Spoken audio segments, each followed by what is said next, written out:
Why do people often find someone they just met more attractive or appealing than their current partner?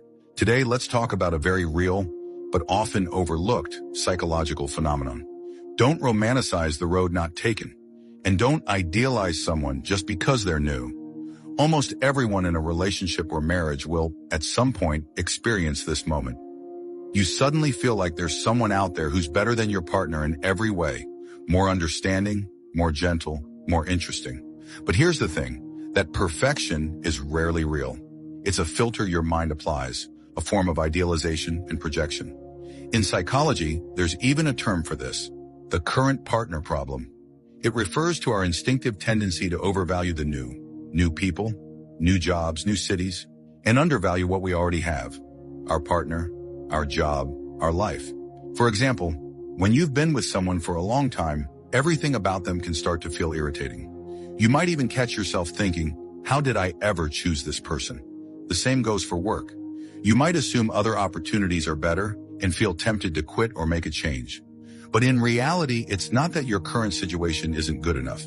It's that you've grown so used to it, and that familiarity dulls your sensitivity and breeds a false sense of boredom, which can easily turn into dissatisfaction. This becomes especially true when you're already feeling disappointed in your relationship. Say you had a fight and your partner didn't comfort you the way you expected. It might have been something small, but suddenly you blow it out of proportion. You find yourself wondering if things would be easier with someone else. That's when you're most likely to idealize someone new. You start comparing them to your current partner, building up the new person with every expectation, and slowly picking your partner apart. But here's the truth. It's not that the new person is actually better. Your subconscious is just looking for an escape from the discomfort you're feeling now. You don't want to face conflict or sit with difficult emotions, so your brain distracts you by putting someone else on a pedestal. In reality, you're just redirecting the helplessness and disappointment you feel in your relationship onto another person. You need to understand, being attracted to someone new doesn't automatically mean it's love. Most of the time, it's just an emotional outlet, a way to run from what's currently uncomfortable. You're likely just too familiar with your partner. So familiar, in fact, that their flaws seem magnified and others seem flawless in comparison. But here's the hard truth. There are no perfect people. There are no perfect relationships.